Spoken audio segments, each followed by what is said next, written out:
Hey friends, this is Joseph Maynor. So what I want to do in this video is I want to give some insights as to the difference between nirvana and samsara. Because I think this is something that you have to dig for, but the longer you live, the more it becomes clear to you what this difference is. So, samsara is by necessity, by logical necessity, right? Logic that you don't even need to prove. It's just obvious. It's an obvious understanding. When you're attached to outcome, or attached to the dream, or attached to experience, then you pay the piper for that, right? Because you're going to experience ups and downs. But there's got to be a part of you that is liberated from experience, actually. And this is hard to point to because you could easily ask, well, isn't this just part of the lived experience? Not for most people, I'll tell you that. Sometimes I even wonder for me. Although I do recognize it. I recognize the beauty of being even in my darkest hour. Like it's a paradox. Simultaneously I'm looking at it like I like this, I don't like that, you know. But then I also realize too that I'm in total acceptance of everything that's happening as well. As an observer, but not as an observer too. Because being an observer is a linguistic, semantic kind of construction, which isn't what it's like to be an observer at all. It can point to it, but it's not that. So I think one of the interesting aspects of life is balancing the human with the divine.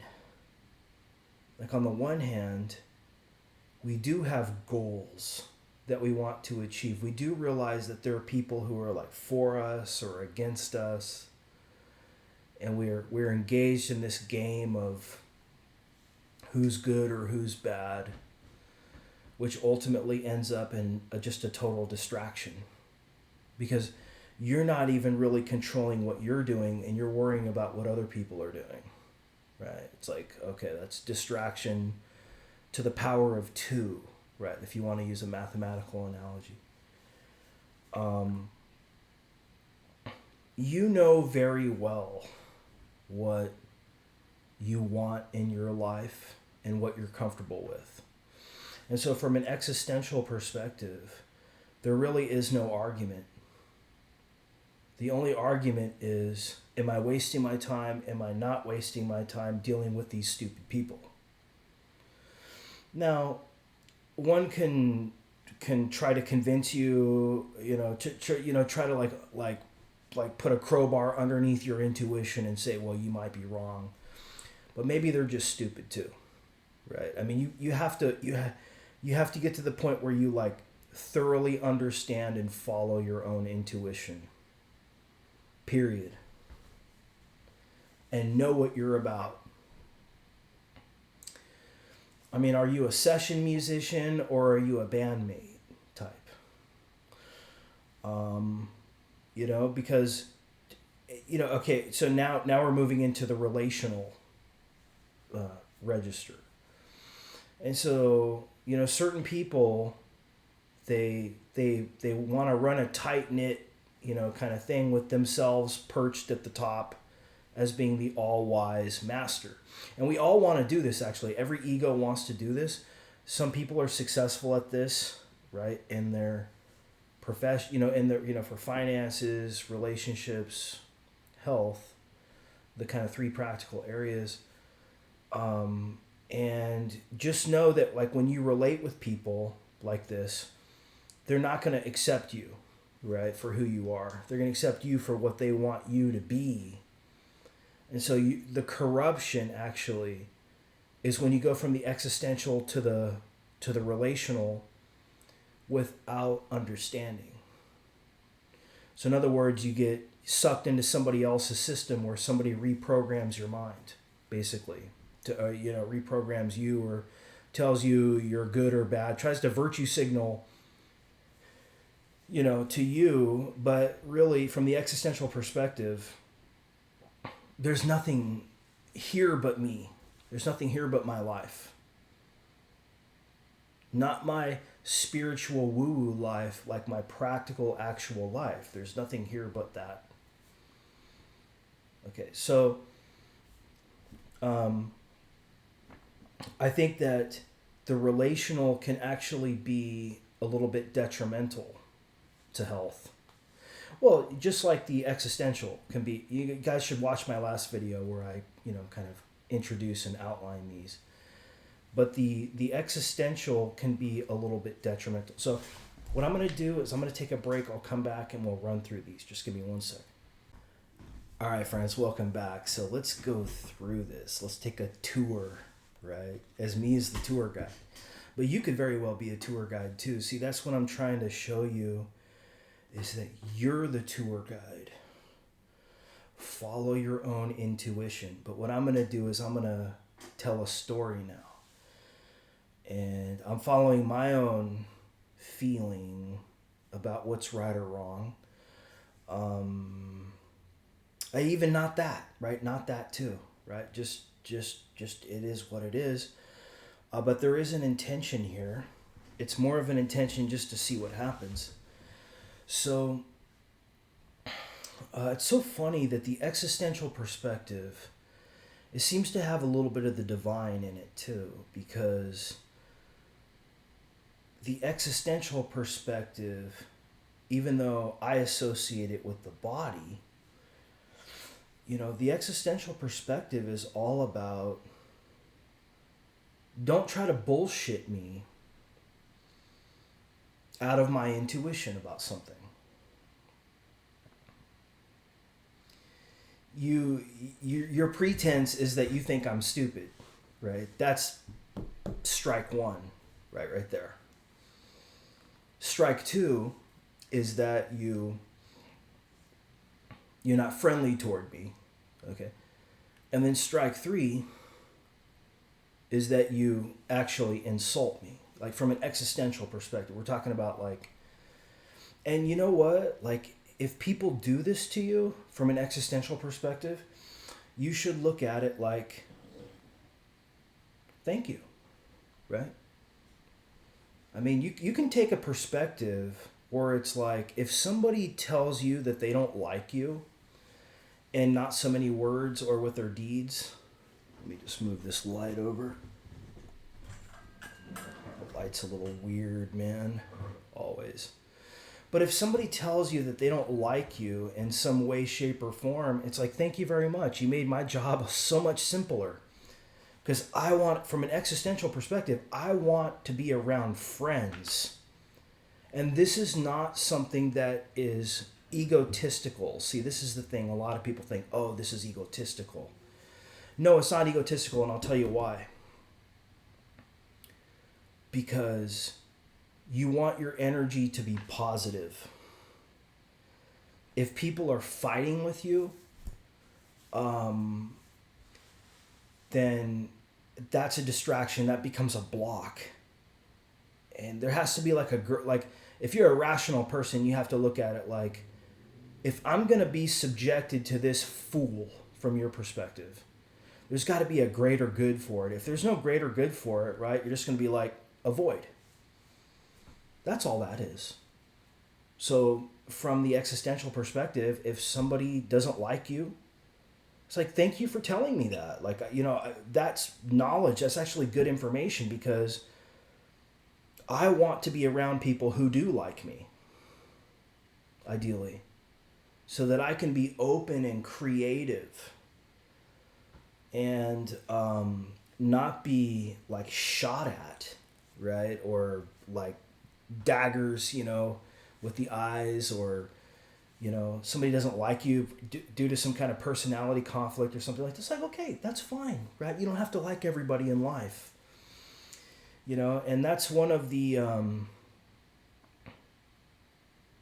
things that's gonna happen to you when you are awake when it comes to the existential, is you're going to be much more of an independent actor than a kind of toe the line, subservient person.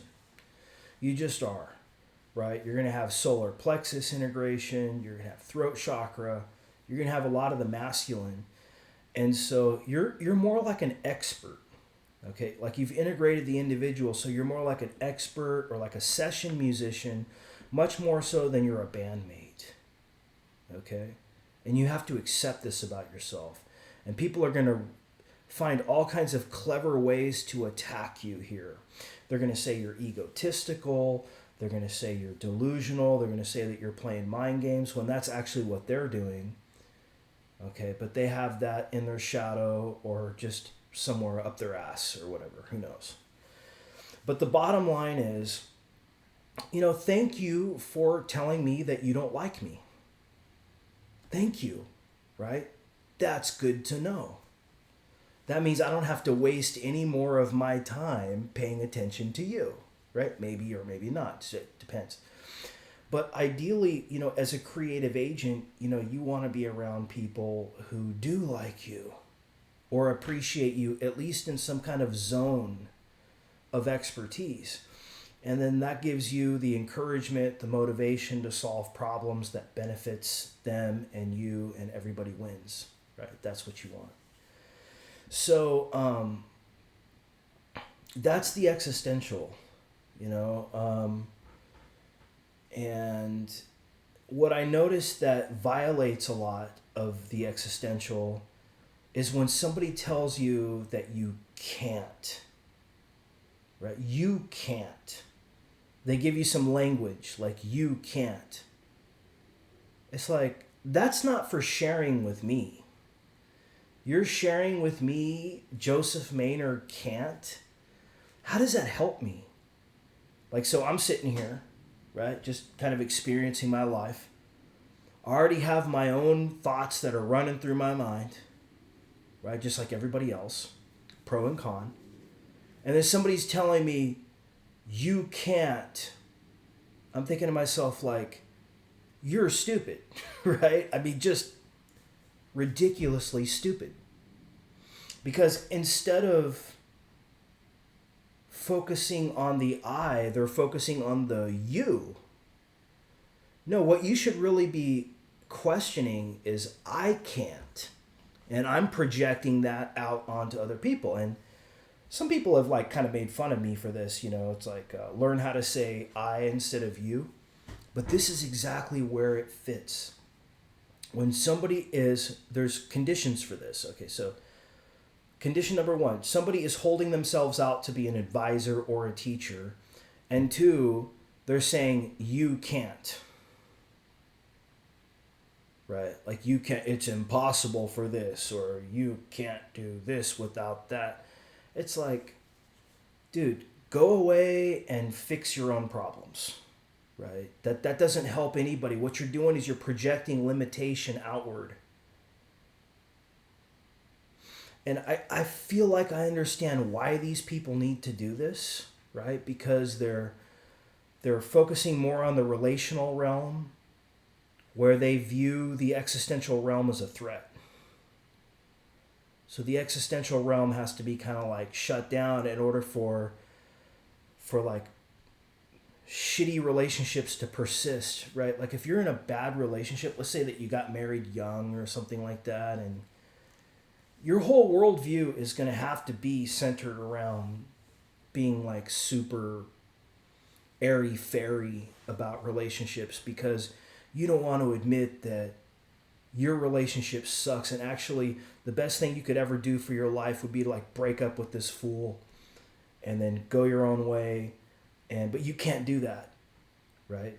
And so you're like suffering because you're bought into the idea, I can't. See, that's the downside of being in bad relationships, is that you spew an ideology, kind of a relational ideology, that justifies why you're not honoring the existential more than you are, or more than you can, maybe. I mean, it's like breaking up. It's like it's like breaking up an addiction too. It's like drinking alcohol. Being addicted, drug addiction, distraction. All of this is relationship, actually. So your relationship with a abusive person is very similar to your relationship to an alcohol addiction, or drug addiction, or a food addiction, or a sex addiction. I mean, whatever it has to be. And there's infinitely many ways that people are addicted, right? A power addiction, right? Need to be right addiction. None of that really matters to you, though, from the existential perspective. So one of the things that I like about the existential perspective is the I am. And I'm enough. However you want to judge me as a human, whatever. To me, it's just like I'm solid as a rock deep down, right, from the existential perspective. And so, but from the relational perspective, this is where you have to move into a new paradigm. The relational perspective is, can you work with other people? And the kind of stage blue way of doing this, is professionalism. Being kind of vanilla, keeping your private life separate from what you know what I'm saying? That being this kind of machine almost, of course. Right? Because you don't trigger other people's egos. But maybe it's good to trigger people's egos, because you know that these are the people that actually you don't resonate with. And stay away from the people you don't resonate with. See, this is where the existential merges with the relational, is that how many knocks over the head do you need to know that you just don't resonate with this person, right? It's okay that you don't resonate with somebody. And it's okay that you want to stay away from that person as a relation. Because you know what your goals are. And it's just not, right? It's not healthy. It's not creative. So, if you're a musician, chances are you're going to want to hang around with other musicians, right? You're not going to want to hang around with lawyers. You're not going to want to hang around with business people. You're not going to want to hang around with idiot, spiritual people, right? I include myself in that category. But you're too focused on just creating. So, I feel like there's actually the relational. What I want this video to be is where the existential butts up against the relational and shows the shadow of the relational. Because the relational in its purest form, right, is there are no stupid people. That's just a projection of yourself outward onto reality.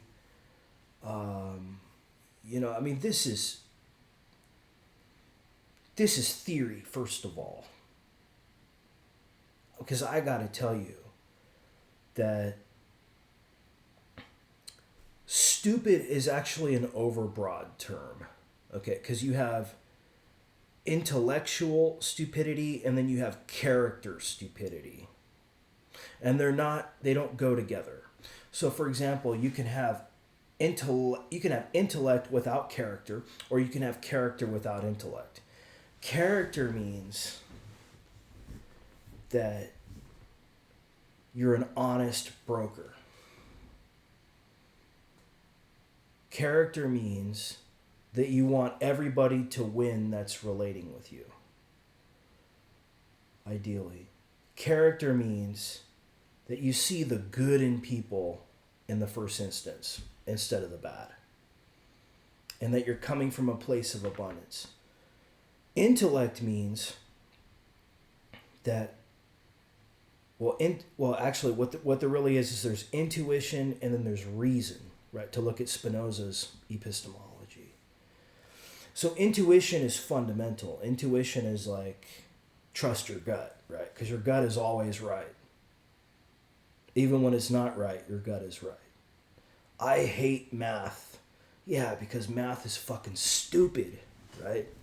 That's the thing. On some level, math is stupid, but then it's an acquired taste, right? As you grow along, somebody introduces you to seafood and you learn how to eat oysters and sea urchins and things like that. The eggs from inside of a sea urchin, if you're, into seafood like I am, actually.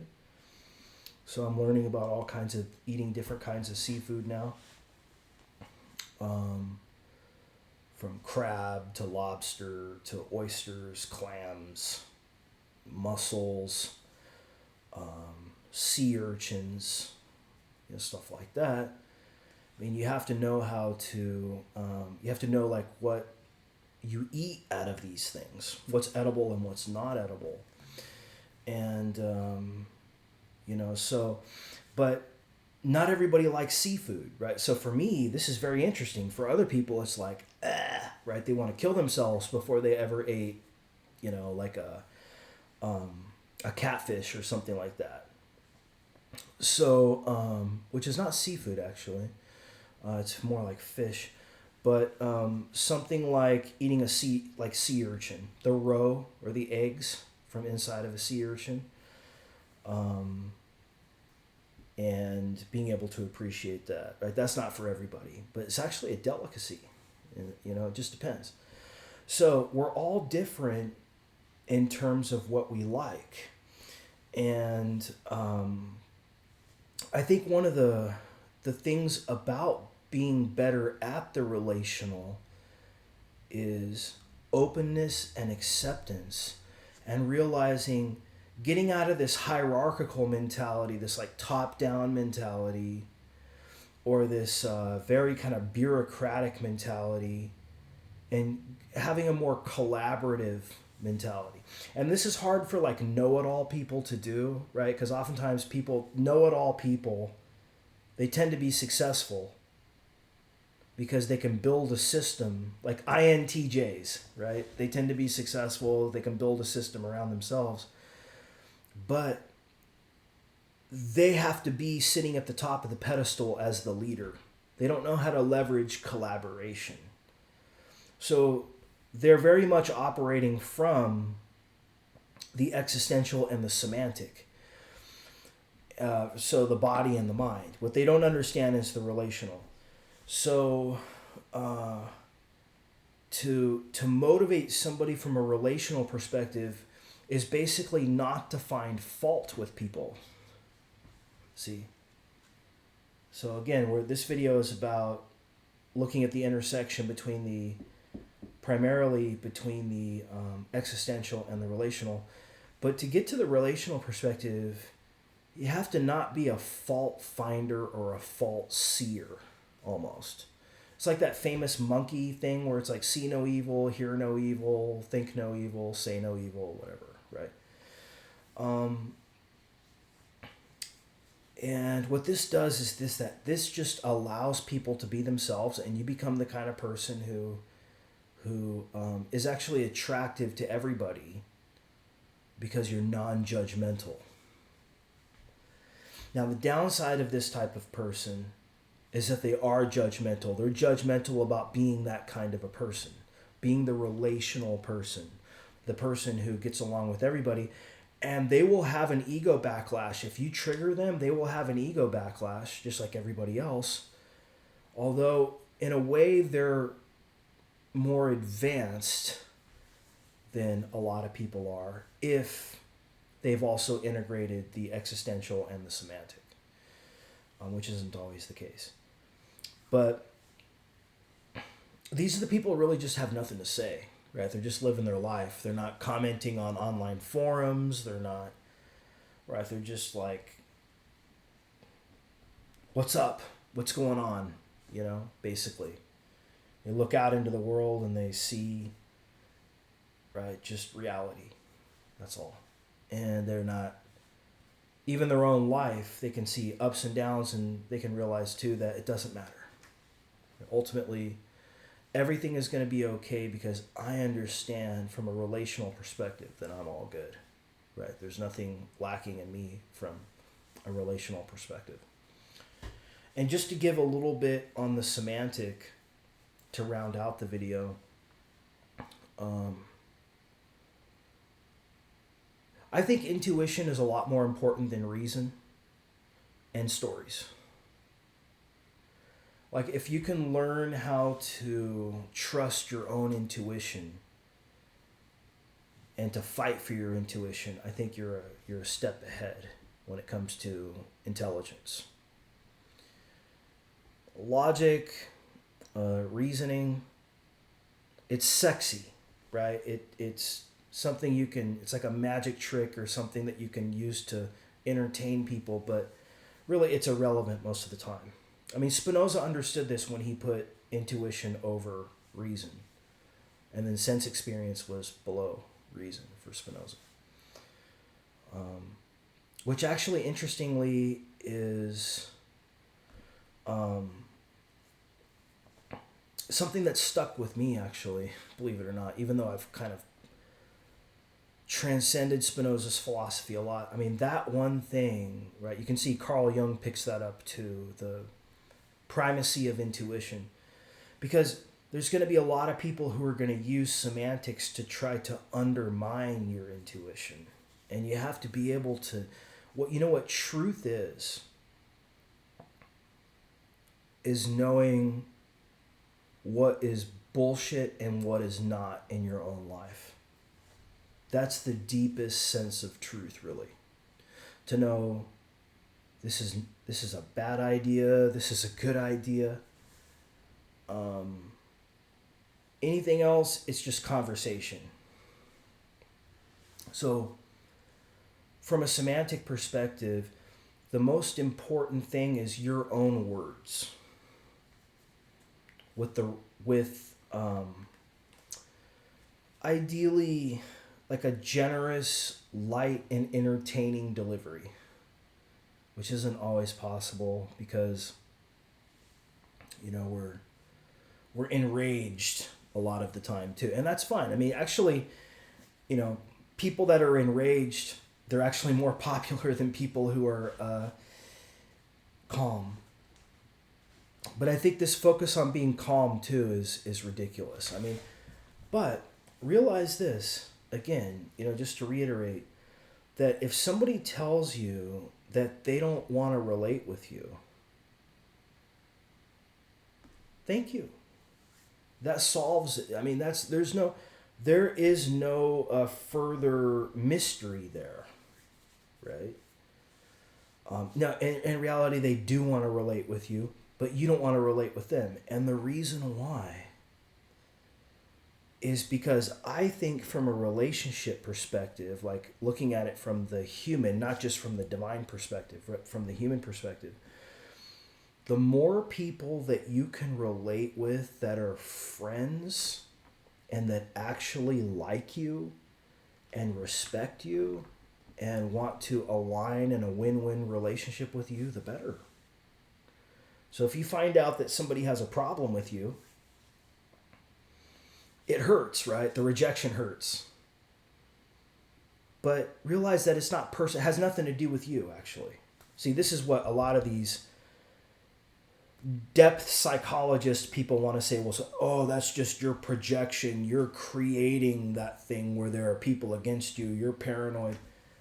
No, dude. Like, not at all. But that doesn't mean, you got to know this person clearly doesn't like you. That's okay to admit. And it's actually really great that somebody told you that, right? I mean, that's a truth. That's a fact. And, find people who do like you, and then learn how to create with those people.